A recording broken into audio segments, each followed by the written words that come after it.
नमस्कार, जय हिंद दोस्तों। स्वागत है आपका अपने YouTube चैनल में। दोस्तों आज के इस वीडियो में हम चतुर्थ सेमेस्टर की तैयारी के क्रम में आज हम वर्ष 2017 में पूछा गया चतुर्थ सेमेस्टर का गणित का प्रश्न पत्र को सॉल्व करेंगे। तो दोस्तों पूरा वीडियो ध्यान से देखिएगा, क्योंकि ऐसे ही क्वेश्चन घुमा फिरा के आपकी परीक्षा में भी आने वाले हैं। जितने भी प्रश्न पत्र हैं, वर्ष 2017 में 2 बार पेपर हुआ चतुर्थ सेमेस्टर का, वर्ष 2018 का, वर्ष 2019 का, सारे प्रश्न पत्र हम यहाँ पर आपके सामने हल करके दिखाएंगे। तो आज हम वर्ष 2017 में पूछा गया गणित का प्रश्न पत्र सॉल्व करेंगे। तो चलिए शुरू करते हैं आज का वीडियो। अगर आपने अभी तक चैनल को सब्सक्राइब नहीं किया तो चैनल को सब्सक्राइब करके घंटे का निशान जरूर दबा लीजिए, ताकि आने वाले सभी वीडियोस का नोटिफिकेशन आपके पास सबसे पहले मिल जाए। तो पहला प्रश्न आपके सामने है, 29 सही 791/1000 का घन मूल निकालना है आपको।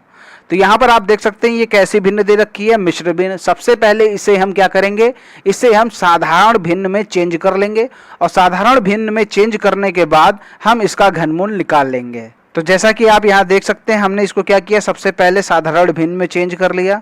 अब 29,791 अगर आप नहीं जानते हैं तो इसका घनमूल निकाल लीजिए बेसिक मेथड से।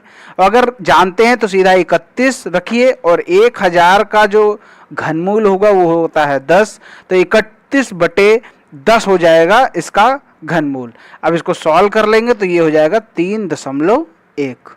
तो यहाँ पर जो इसका सही उत्तर होगा वो होगा 3.1। बात करते हैं प्रश्न संख्या 2 की। sin 81/cos 9 की वैल्यू आपको बतानी है, क्या आएगी। तो यहाँ पर आपको मालूम है sin थीटा बराबर cos 90 - थीटा होता है, तो मैं कई बार बता चुका हूँ। अब यहाँ पर हमें sin और cos का रिलेशन निकालना है।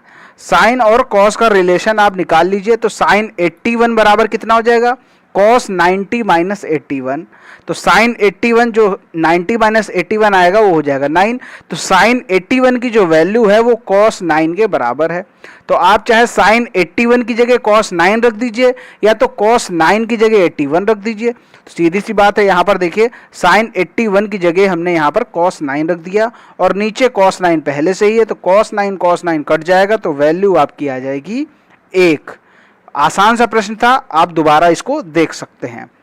आगे देखते हैं, अगला प्रश्न है, प्रश्न संख्या 3 है, x² - 4x + k = 0 का एक मूल 6 है, तो k का मान ज्ञात करो।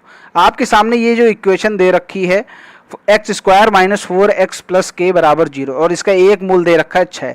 तो यहाँ पर जो ये इक्वेशन यानी ये जो समीकरण दे रखी है, यहाँ पर हम x की वैल्यू 6 रख देंगे, और आपका जो k की वैल्यू है वो निकल के सामने आ जाएगी।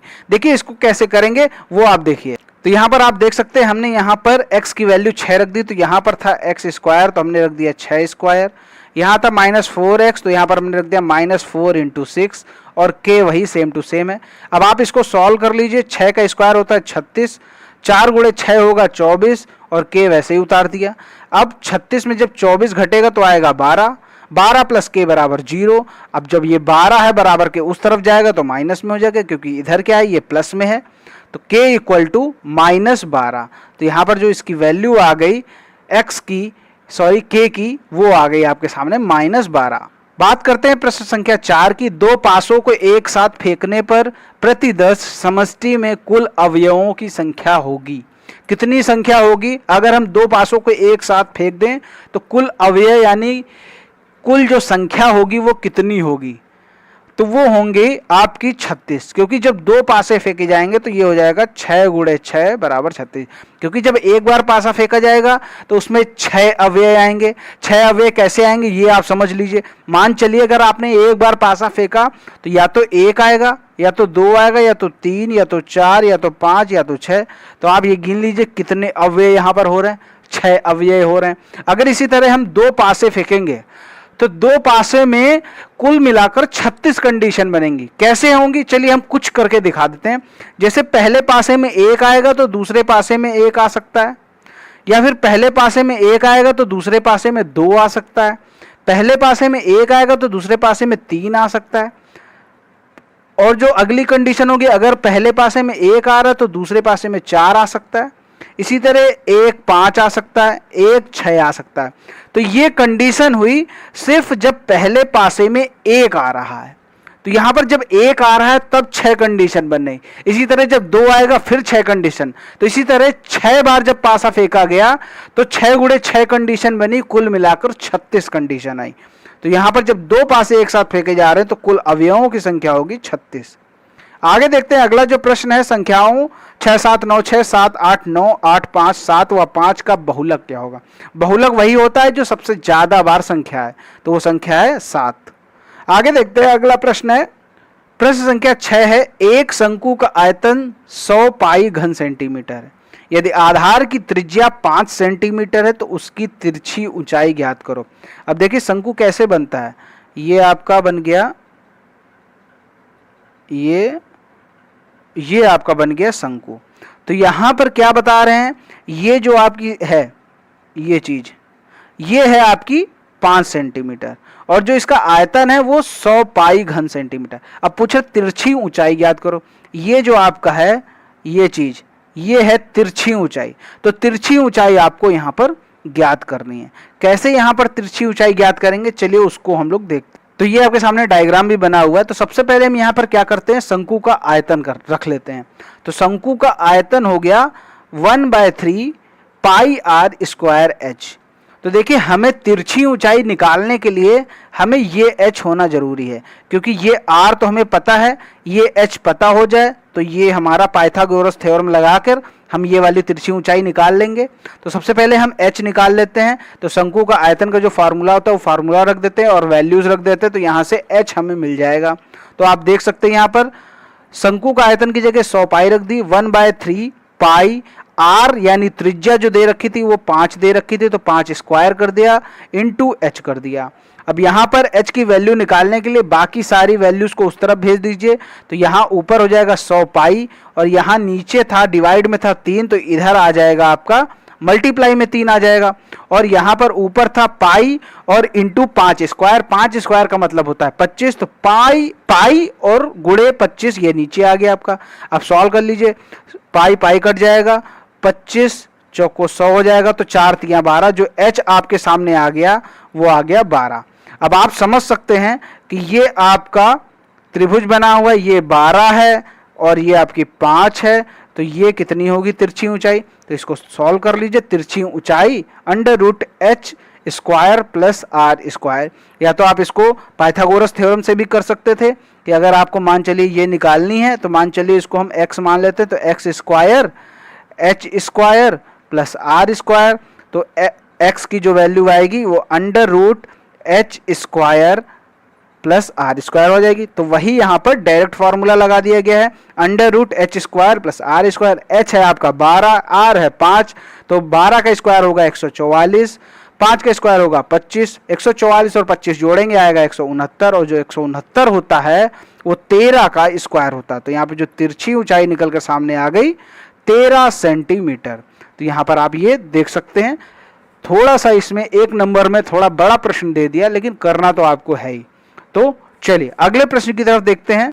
प्रश्न संख्या 7 है, वह छोटी से छोटी संख्या ज्ञात कीजिए जिससे 1890 में गुणा करने पर गुणनफल पूर्ण वर्ग हो जाए।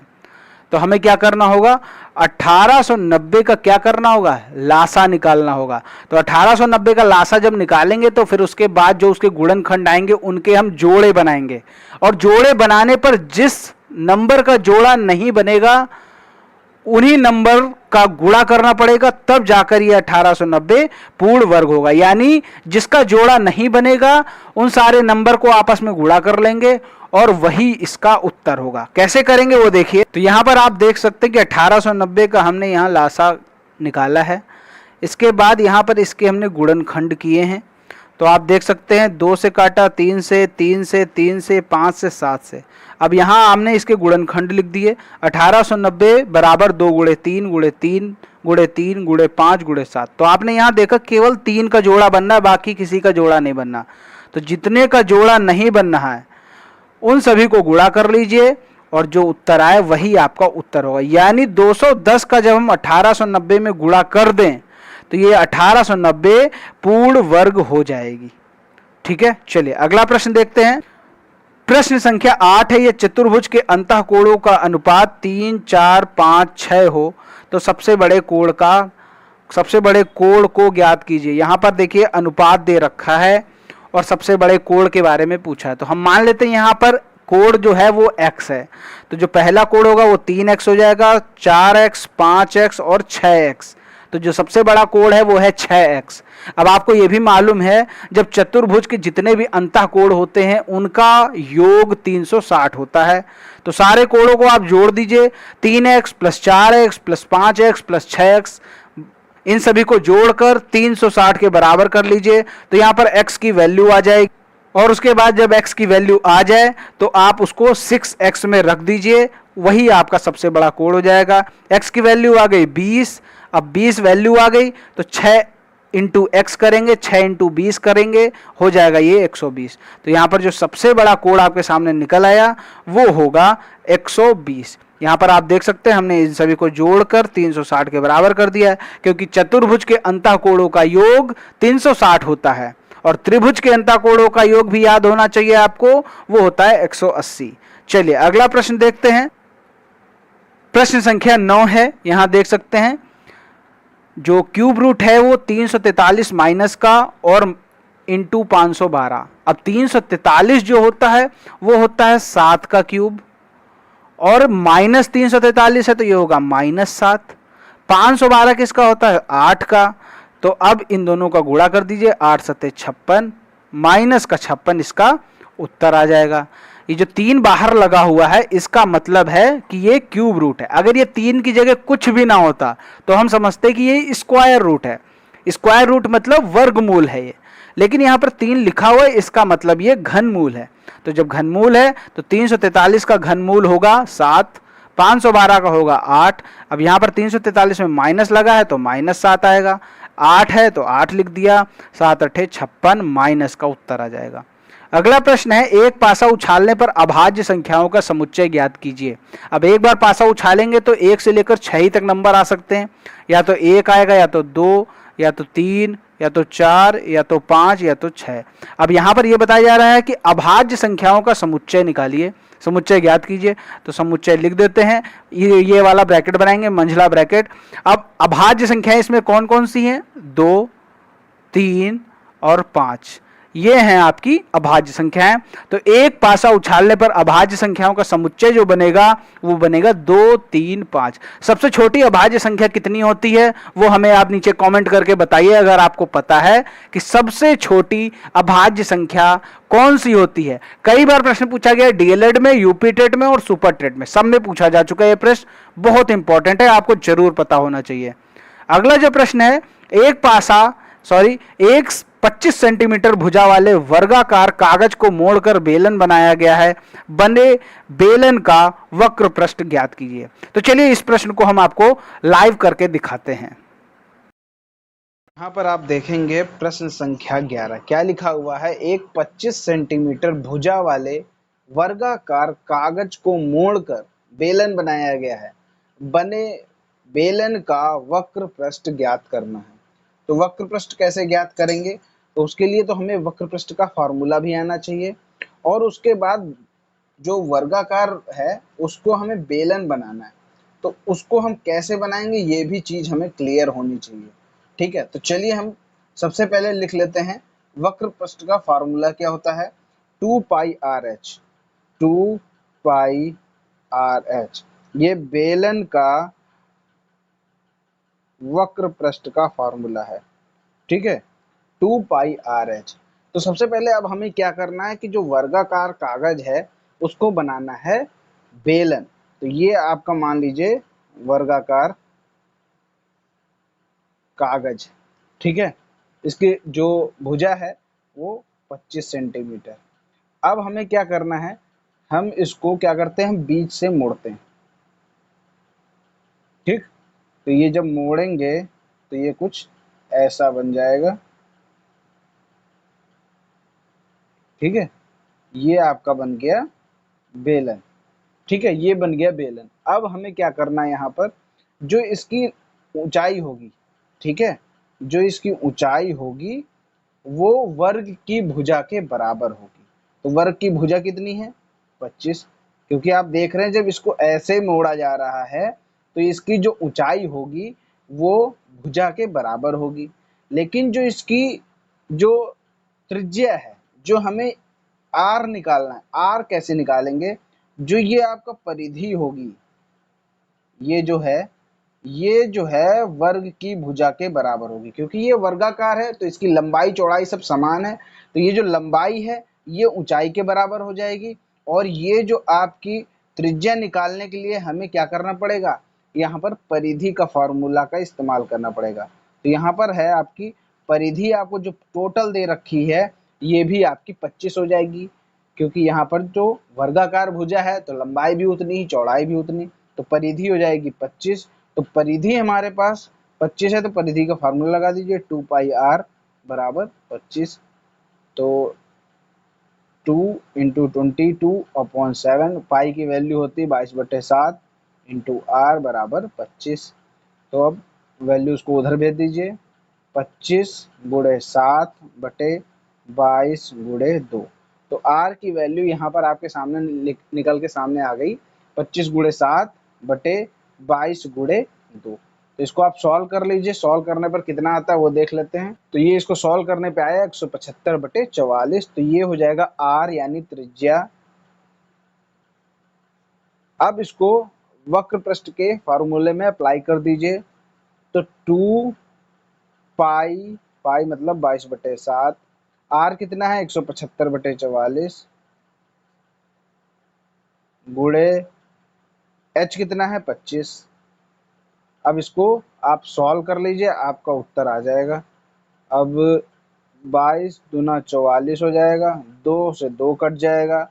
अब 7 से 175 को काटेंगे तो आएगा 25। अब बचा कितना? 25 गुणे 25, 25 गुणे 25 होता है 625। अब इसका जो वक्र पृष्ठ आया है वो आएगा आपका 625 सेंटीमीटर स्क्वायर। यहाँ पर सबसे पहले क्या करना होगा, जिसकी ऊंचाई होगी वो तो इसकी लंबाई के बराबर होगी, तो ऊंचाई बराबर 25 हमने रख दी। अब ये जो हमें इसकी त्रिज्या ज्ञात करनी है, तो त्रिज्या हम कैसे ज्ञात करेंगे? जब हम इसको मोड़ेंगे तो ये गोला सा बन जाएगा, और ये जो गोला सा जो टोटल परिधि होगी इसकी, वही इसकी चौड़ाई के बराबर होगी। तो यहाँ पर तो वर्गाकार का मैटर है, तो चाहे लंबाई हो चाहे चौड़ाई हो दोनों बराबर होती हैं। तो परिधि बराबर हमने भुजा के बराबर रख दी, परिधि बराबर 25। अब इसको सॉल्व कर लिया तो यहाँ पर आर हमारे पास निकल के आ गया 175/44। अब यहाँ पर हम वक्र पृष्ठ का फार्मूला लगा देते हैं, 2 पाई आर एच। तो यहाँ पर हम देखा 2 पाई आर एच, सॉल्व कर लिया सबको तो वक्र पृष्ठ आ गया 625 सेंटीमीटर स्क्वायर, या कह सकते हैं 625 वर्ग सेंटीमीटर। तो आप यहाँ एक बार अच्छे से देख लीजिए, चाहे तो इसका स्क्रीनशॉट ले लीजिए। बहुत ही आसान सा है और थोड़ा सा समझने की ज़रूरत है। ऐसी समीकरण को हल करने के लिए सबसे पहले हमें इसको साधारण समीकरण में चेंज करना होगा। तो साधारण समीकरण में कैसे चेंज करेंगे, तो चलिए वो करके देख लेते हैं। सबसे पहले हम इसको चेंज करेंगे, तो क्या करेंगे, यहाँ पर इन दोनों का ले लेंगे लासा। 15 और 7 का लासा लेंगे तो आएगा 15 सत्ते 105। अब यहाँ पर होगा 7 का गुणा करेंगे 15 में, तब आएगा 105, तो 15x हो जाएगा, प्लस अब 15 सत्ते होता है 105, तो 7y हो जाएगा बराबर 3। अब ये जो 105 है इसको बराबर के उस तरफ भेजेंगे तो ये 3 से गुणा हो जाएगा, 15x प्लस 7y बराबर 3 गुणे 105। जब 3 गुणे 105 करेंगे तो आपका आएगा 315।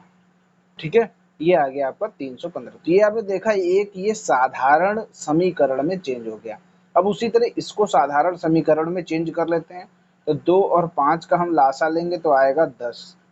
अब 2 पंचे 10 होता है, तो 5 का गुणा करेंगे x में, 5x माइनस 5 दूना 10 होता है, तो 2y हो जाएगा बराबर 4। उसी तरह 10 को बराबर के उस तरफ भेजेंगे, 5x माइनस 2y बराबर 4 गुणे 10, 5x माइनस 2y बराबर 40। अब आपने देखा कि यहाँ पर ये दोनों साधारण समीकरण में चेंज हो गए हैं। अब इनको सॉल्व करना आसान हो गया है। तो कैसे सॉल्व करेंगे, यहाँ है 15x, यहाँ है 7y, यहाँ है 5x, यहाँ है 2y। तो हमें क्या करना होगा, या तो x को बराबर कर लें या तो y को बराबर कर लें। तो x को बराबर करना आसान है, क्योंकि यहाँ 5 है, यहाँ 15 है, और इसमें अगर हम 3 का गुणा कर दें तो 5x में 3 का गुणा करेंगे तो आ जाएगा 15x। तो ये 15 हो जाएगा, ये भी 15, तो इसको सॉल्व करना आसान हो जाएगा। तो यहाँ पर हम इसको मान लेते हैं समीकरण 1, इसको मान लेते हैं समीकरण 2। तो हमें लिखना पड़ेगा समीकरण 2 में 3 से गुणा करने पर, ठीक है, ये हमने समीकरण 2 में 3 से गुणा किया तो आएगा 15x, 5 3 15, माइनस 2y में 3 से गुणा करेंगे तो आएगा 6y बराबर 40 में 3 से गुणा करेंगे आएगा 120। तो ये आपकी आ गई समीकरण संख्या 2। अब क्या करेंगे, यहाँ पर समीकरण 2 आ गए, अब इसको समीकरण 1 से सॉल्व कर देंगे। समीकरण 1 है 15x प्लस 7y बराबर 315। अब आप ये सोच रहे होंगे कि ये हमने यहाँ क्यों लिख दिया। हमने यहाँ इसलिए लिखा है क्योंकि ये जो है ये बड़ी है। आप देख सकते हैं 15x, ये 7y 6y से बड़ा है, 315 120 से बड़ा है, इसलिए हमने इसको ऊपर रखा। अगर ये छोटा हो तो हम इसको नीचे रखते हैं। अब चलिए इसको घटा लेते हैं। 15x दोनों का साइन चेंज है, ये आपस में घटेंगे नहीं, तो साइन चेंज करना पड़ेगा माइनस का, और जब इसका चेंज करेंगे तो सबका चेंज करना पड़ेगा। ये माइनस का प्लस हो जाएगा, यहाँ प्लस का है तो यहाँ हो जाएगा माइनस का, तो ये कट जाएंगे। यहाँ बचेगा 7y प्लस 6y, तो ये हो जाएगा 13y। अब 315 में 120 घटाएंगे तो ये आपका आ जाएगा 195।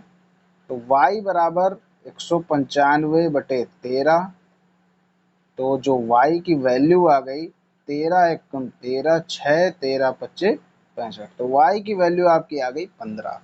ठीक है, अब हमें x की वैल्यू निकालनी है, तो x की वैल्यू निकाल लीजिए। निकालने के लिए हमें क्या करना पड़ेगा, इक्वेशन 2 में हमें y की वैल्यू रख देनी है, 2y है, तो 2 इंटू 15 इक्वल टू 40। अब इसको सॉल्व कर लीजिए। 5x माइनस 30 बराबर 40, 5x ये माइनस का 30 बराबर के उस तरफ जाएगा तो ये हो जाएगा प्लस में, प्लस 30, 5x बराबर 70, x बराबर 70 बटे 5, और x की वैल्यू आ गई 14। अब जब हम 70 में 5 से भाग देंगे तो आपका जो उत्तर आएगा वो आ जाएगा 14। तो इस तरह आपने देखा कि इसकी जो वैल्यू x की 14 आ गई और y की आ गई 15। तो उम्मीद करता हूँ ये आपके अच्छे से समझ में आ गया होगा। तो चलिए बढ़ते हैं अगले प्रश्न की तरफ। प्रश्न संख्या 13, एक वर्ग और एक वृत्त के परिमाप समान हैं। यदि दोनों के परिमाप 44 सेंटीमीटर हो तो किसका क्षेत्रफल अधिक होगा। तो एक वर्ग और एक वृत्त के परिमाप समान है, यहाँ पर यह बताना है कि किसका क्षेत्रफल अधिक होगा और कितना होगा। तो यहाँ पर आप देख सकते हैं, सबसे पहले क्या करेंगे, वर्ग का परिमाप का फार्मूला लगाएंगे और उसको 44 के बराबर रखेंगे, तो उससे क्या होगा, आपको वर्ग की भुजा मिल जाएगी। अब वृत्त का परिमाप का फार्मूला लगाएंगे और उसको 44 के बराबर रखेंगे, उससे क्या होगा, आपको वृत्त की त्रिज्या मिल जाएगी। जब वर्ग की भुजा मिल गई, वृत्त की त्रिज्या मिल गई, तो आप क्या करेंगे, उसका क्षेत्रफल निकाल लेंगे। यहां पर आप देख सकते हैं कि हमने वर्ग की भुजा निकाल ली 11 सेंटीमीटर और जो त्रिज्या थी वो निकाल ली 22 बटे पाई सेंटीमीटर। या हम कह सकते हैं, अगर इसको हम सॉल्व भी करेंगे, 22 बटे पाई है तो पाई की वैल्यू रख देंगे 22 और बटे 7 होगा तो वो ऊपर चला जाएगा, तो ये आ जाएगा 22 कट जाएगा, यहाँ पर 7 इसका वैल्यू आ जाएगा। लेकिन हमने 22 बाय पाई रख दिया तो वो आगे सॉल्व कर लेंगे। यहाँ पर आप देख सकते हैं वर्ग का जो क्षेत्रफल होता है वो होता है ए स्क्वायर, तो हमने निकाल लिया 11 स्क्वायर हो गया, तो 11 स्क्वायर करेंगे तो 121 सेंटीमीटर आ गया वर्ग का क्षेत्रफल। यहाँ पर यही पूछा है कि वर्ग का क्षेत्रफल ज्यादा होगा या फिर वृत्त का क्षेत्रफल।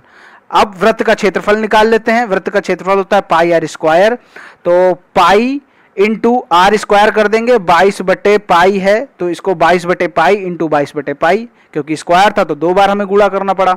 अब इसको आप सॉल्व कर लेंगे, पाई पाई कट जाएगा, ऊपर आएगा 22 गुणे 22 बटे पाई। अब इसको आप सॉल्व कर लेंगे पूरा तो ये आएगा 154। 154 सेंटीमीटर आ गया वृत्त का क्षेत्रफल। तो यहां पर आपने देखा जो वृत्त का क्षेत्रफल, अगर परिमाप दोनों के सेम होंगे तो जो वृत्त का क्षेत्रफल होगा वो वर्ग के क्षेत्रफल से ज्यादा होगा। अब यहां पर यह भी पूछा है कि कितना ज्यादा होगा, तो आप वो निकाल लीजिए। 154 माइनस 121, 4 में 1 गया 3, 5 में 2 गया 3, 1 में 1 गया 0, यानी 33 सेंटीमीटर स्क्वायर वृत्त का क्षेत्रफल ज्यादा है वर्ग के क्षेत्रफल से। बढ़ते हैं अगले प्रश्न की तरफ। प्रश्न संख्या 14 देखिए क्या लिखा हुआ है। आपके सामने सारणी दे रखी है 4, 7, 10, 12 और बारंबारता दे रखी 5, 8, 10, 1। तो यहाँ पर हमें क्या करना होगा, जब मध्यिका का क्वेश्चन आता है और सारणी का क्वेश्चन आता है तो इसके बाद हमें एक और सारणी बनानी पड़ती है जिसको हम लिखते हैं पद, बारंबारता और तीसरा जो कॉलम होता है वो होता है संचयी बारंबारता का। ठीक है, तो ये चीज आप याद रखिएगा, बारंबारता। तो इसको हम आप बढ़िया डिजाइन से बना के लिखिएगा क्योंकि आपको एग्जाम में करना है। मैं यहाँ आपको समझा रहा हूँ। 4, 7, 10, 12 हम यहाँ भर लेते हैं। ये है 5, ये है 8, ये है 10 और ये है 1। अब इसको आप देख लीजिए। अब जब संचयी बारंबारता भरने की बारी आएगी तो ये 5 है, यहाँ 5 लिख देंगे। अब ये 8 है, 8 और 5 कितना हो जाएगा 13, 10 और 13 कितना हो जाएगा 23, 23 और 1 हो जाएगा 24। तो यहाँ पर कुल पद कितने हैं, कुल पद हम लिख लेंगे ये हैं 24। और 24 कैसी संख्या होती है, सम संख्या, ब्रैकेट में लिख देंगे सम संख्या। अब इसके बाद हमें क्या करना है कि अब हमें मध्यिका निकालने के लिए सम वाला फॉर्मूला लगाना है, क्योंकि मध्यिका निकालने के लिए सम और विषम दो अलग अलग फॉर्मूले हैं। जब पदों की संख्या सम है तो इसके लिए दूसरा फॉर्मूला लगेगा, मध्यिका बराबर 1/2 n/2वें पद का मान, ठीक है, और प्लस n/2 + 1वें पद का मान। ये चीज आप समझ गए। अब आगे क्या करना है, 1/2 n कितना है यहाँ पर 24 है, तो 24/2वें पद का मान प्लस n/2 है 24/2 + 1वें पद का मान। ये कर लिया। 1/2 24 है 12वें पद का मान, और ये 24/2 हो जाएगा 12 और 12 + 1 13, तो 13वें पद का मान। अब आप ये बताइए 12वें पद का मान कितना है, कैसे पता करेंगे 12वें पद का मान कितना है। तो 12वें पद का मान ये देखिए कि 12 के जस्ट अगला शब्द, यहाँ पर अगला जो डिजिट है वो कौन सी है, तो 12 के अगली डिजिट यहाँ पर 13 दिख रही है। अब 13 जो है, 13 के सामने पद देख लीजिए कौन सा पद है, 7। कौन सा पद है, 7। तो यहाँ पर हम 12वें पद की जगह हम रख देंगे 7, ठीक है, प्लस 13वां पद। अब 13वें पद 13 के बाद या 13वीं संख्या वो है ये रहा। अब 13 के सामने कितना पद है, वो भी 7 है, तो यहाँ पर 7 + 7 कर देंगे। तो ये कितना आ जाएगा 1/2 × 14, 7 और 7 हो जाएगा 14, 1/2 × 14, तो ये कितना हो जाएगा 2 और 14 कट जाएगा, तो इसका उत्तर आ जाएगा 7। तो यहाँ पर जो मध्यिका निकल के आपके सामने आई वो आ गई 7। चलिए, उम्मीद करता हूँ आसानी से समझ में आ गया होगा। 15 को देखते हैं। 15 में दिया हुआ है 6 सेंटीमीटर ऊंचे समलंब का क्षेत्रफल 24 सेंटीमीटर स्क्वायर है।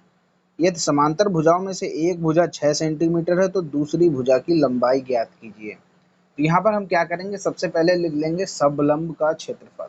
तो समलंब का क्षेत्रफल कितना है, दे रखा है 24 सेंटीमीटर, तो यहाँ रख देते हैं 24 बराबर समांतर भुजाओं का योग। तो समांतर भुजाओं का योग, दोनों भुजाएं तो मालूम नहीं है समांतर भुजाएं, एक भुजा हमें मालूम है, तो एक भुजा है 6 और दूसरी निकालनी है हमें, तो मान लेते हैं दूसरी वाली है x। तो ये हो गए समांतर भुजाओं का योग 6 + 1। एक भुजा है 6, दूसरी पता नहीं तो उसको हमने x मान लिया। इसको कर देते हैं ब्रैकेट के अंदर, गुणे ऊंचाई दे रखी है 6 सेंटीमीटर, ये 6 रख दी, गुणे अब बटे में रख देंगे 2। तो अब इसको सॉल्व कर लीजिए, ये 2 है बराबर की उस तरफ चला जाएगा, 24 गुणे 2 हो जाएगा, 6 प्लस एक्स है और 6 से गुणा करना है तो 6 का गुणा इसमें करते हैं, 6 का 6 से गुणा करेंगे 36 आएगा, प्लस 6 का x से गुणा करेंगे तो 6x आएगा। तो यहाँ पर आप देख सकते हैं 24 दूना 48 हो जाएगा और ये 36 बराबर के उस तरफ जाएगा तो माइनस हो जाएगा। 6x बराबर 48 में 36 जाएगा, घटेगा तो ये बचेगा 12। अब यहाँ पर आप देख सकते हैं जो x की वैल्यू आ गई 12/6 और x बराबर आ गया 2। तो इसकी जो आंसर आ जाएगा 2 सेंटीमीटर। ठीक है, x बराबर 2 सेंटीमीटर। तो हमने जो दूसरी भुजा मानी थी, दूसरी भुजा बराबर 2 सेंटीमीटर। उम्मीद करता हूँ ये आसानी से समझ में आ गया होगा। इसमें कुछ नहीं करना था, सिर्फ और सिर्फ समलंब का क्षेत्रफल का फार्मूला लगा देना था और जहाँ वैल्यूज दी हैं, जैसे एक भुजा दे रखी थी उसकी वैल्यू रख दी हमने, और ऊंचाई दे रखी थी तो ऊंचाई रख दी। अब इसके बाद आपको सिर्फ और सिर्फ सॉल्व करना है, आपको दूसरी भुजा आसानी से प्राप्त हो जाएगी। चलिए बढ़ते हैं अब अगले प्रश्न की तरफ। अगला प्रश्न है प्रश्न संख्या 16, sine square 30 plus 2/3 tan square 60 minus cos square 60 plus a square tan square 45 equal to 11। यहाँ पर आपको a का मान ज्ञात करना है। तो a का मान ज्ञात करना है तो क्या करेंगे, यहाँ पर सबकी वैल्यूज रख दीजिए और उसको सॉल्व कर लीजिए, a का मान अपने आप आ जाएगा। चलिए करके देखते हैं, बहुत आसान है। तो ये आपके सामने प्रश्न देखा, यहाँ पर हमने साइन 30 की वैल्यू रख दी 1/2 और स्क्वायर लगा हुआ था साइन स्क्वायर 30, तो हमने भी यहाँ पर 1/2 के ऊपर स्क्वायर लगा दिया। अब 2/3 tan स्क्वायर 60 था तो tan 60 की वैल्यू होती है √3। अब tan स्क्वायर 60 था तो √3 का स्क्वायर कर दिया। इसी तरह सब में स्क्वायर लगा हुआ तो 1/2 का स्क्वायर, tan स्क्वायर 45 था तो 1 का स्क्वायर कर दिया क्योंकि tan 45 की वैल्यू है 1। अब बराबर में 11 पहले से। अब सॉल्व कर लीजिए, 1/2 का होल स्क्वायर होगा 1/4, √3 का होल स्क्वायर होगा 3, 1/2 का होल स्क्वायर होगा 1/4 और एक का स्क्वायर होता है 1, यानी 1 का कोई फर्क नहीं पड़ना, ए स्क्वायर यहाँ पर आ जाएगा आपका। तो यहाँ पर इसको सॉल्व कर लेते हैं। यहाँ पर ये है प्लस का, ये है माइनस का, तो ये कट जाएगा, ये 3 कट जाएगा, यहाँ बचेगा 2 प्लस ए स्क्वायर बराबर 11। तो ए स्क्वायर ये जो 2 है बराबर के उस तरफ चला जाएगा, 11 - 2 हो जाएगा, 11 - 2 होता है 9, ए स्क्वायर बराबर 9। जब स्क्वायर हटेगा तो लग जाएगा अंडर रूट और 9 का जो अंडर रूट होगा वो होता है 3। तो यहाँ पर आपने देखा जो ए की जो वैल्यू आपके सामने आ गई वो है 3। कितनी आसानी से आपने ये ट्रिग्नोमेट्री का सवाल कर लिया। तो उम्मीद करता हूँ कि ये सवाल आपके अच्छे से समझ में आएगा। बढ़ते हैं अगले प्रश्न की तरफ। प्रश्न संख्या 17 को देखते हैं। यहाँ पर लिखा है, यदि किसी भिन्न के अंश तथा हर में से क्रमशः 1 घटा दें तो नई भिन्न का मान 1/5 हो जाता है। तो यहाँ पर हम ऐसे प्रश्नों में एक एक स्टेप को फॉलो करते हुए आगे बढ़ेंगे। यदि किसी भिन्न के अंश तथा हर में क्रमशः 1 घटा दें तो नई भिन्न का मान 1/5 हो जाता है। यदि उसके अंश तथा हर में क्रमशः 1 जोड़ दें तो नई भिन्न का मान 1/3 हो जाता है। तो वह भिन्न ज्ञात करो। तो हमें भिन्न तो पता नहीं, हम मान लेते हैं, माना वह भिन्न बराबर x/y। ठीक है, अब भिन्न में कोई रिलेशन तो दे नहीं रखा है, इसीलिए हमने x/y माना है।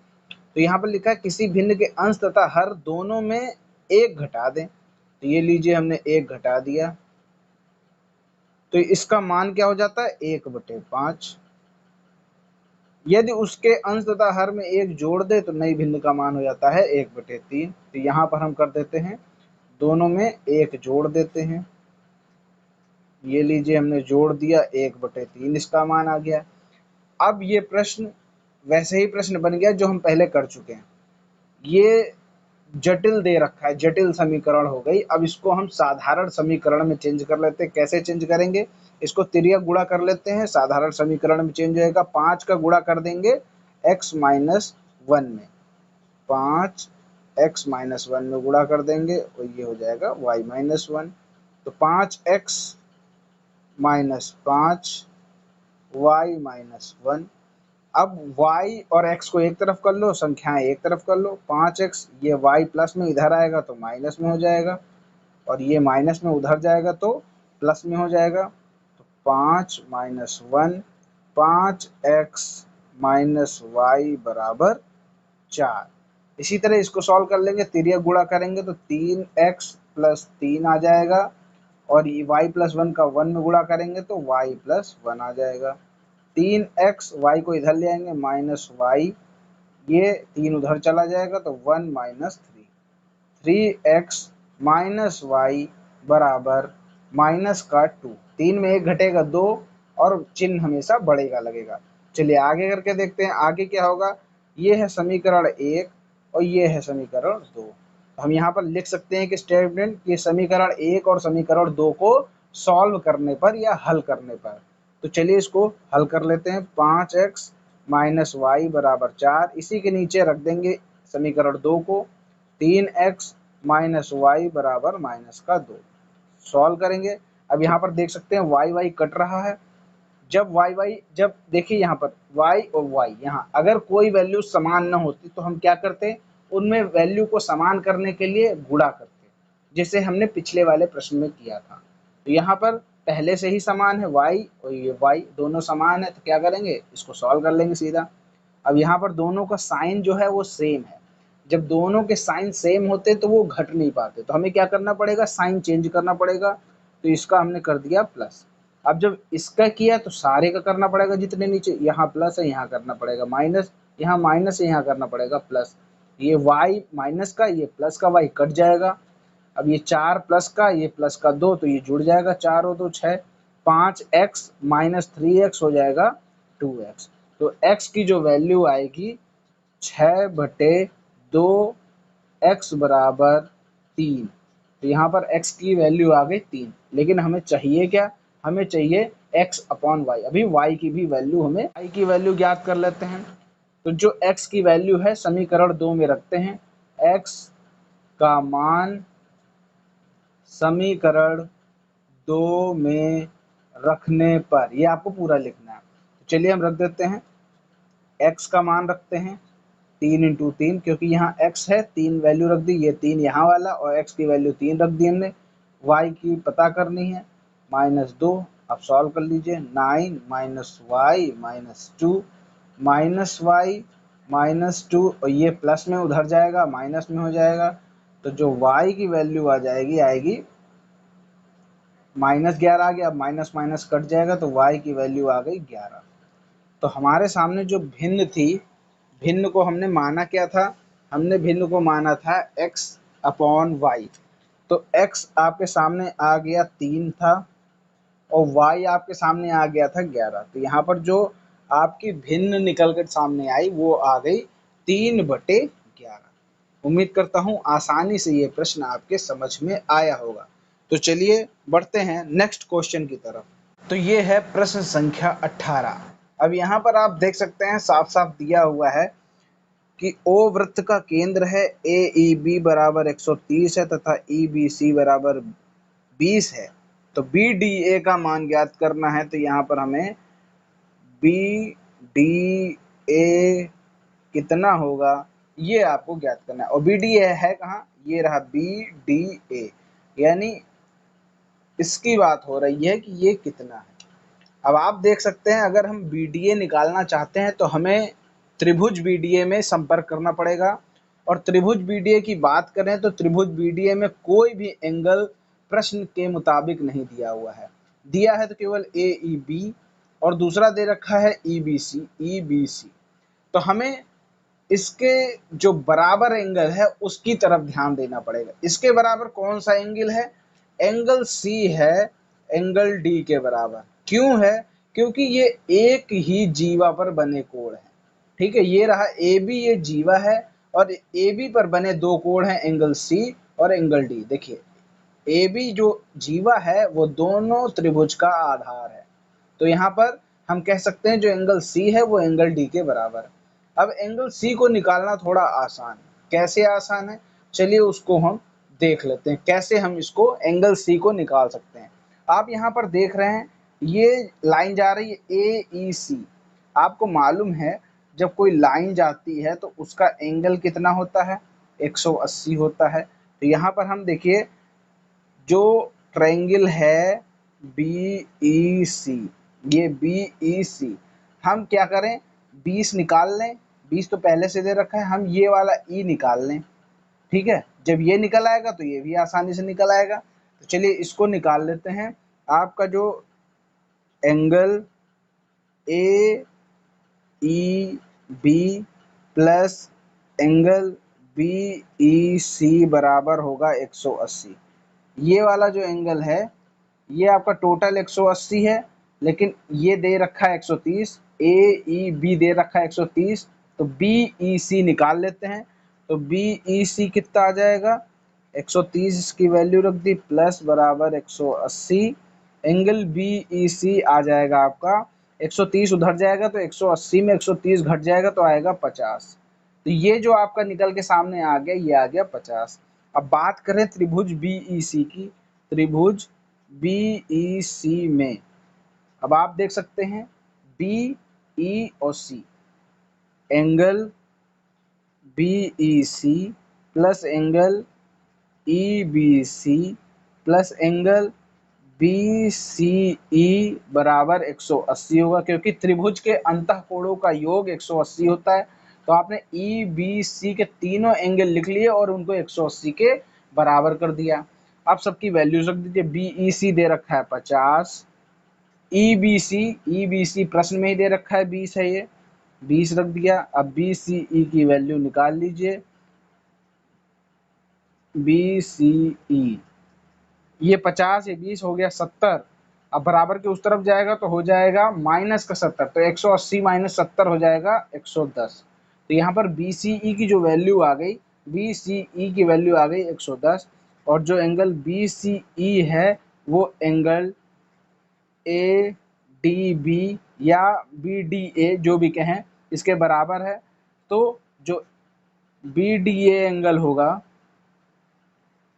बी डी ए बराबर बी सी कितना दे रखा है 110, तो बी डी ए जो हो जाएगा वो भी 110 हो जाएगा। तो यहाँ पर आप देख सकते हैं कि थोड़ा इसका नॉलेज रखना है, वृत्त की नॉलेज होना थोड़ी जरूरी है, क्योंकि हमें ये पता होना चाहिए कि जीवा पर बने कोण बराबर होते हैं। तो ये सी ये डी के बराबर होगा, तो हम सी आसानी से निकाल सकते हैं।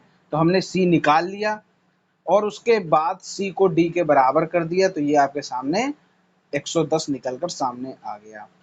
तो उम्मीद करता हूँ आज के पूरे 18 प्रश्न आपको अच्छे से समझ में आए होंगे। अगर इनमें कोई भी समस्या हुई हो आपको तो आप हमें नीचे कमेंट में बता दीजिए।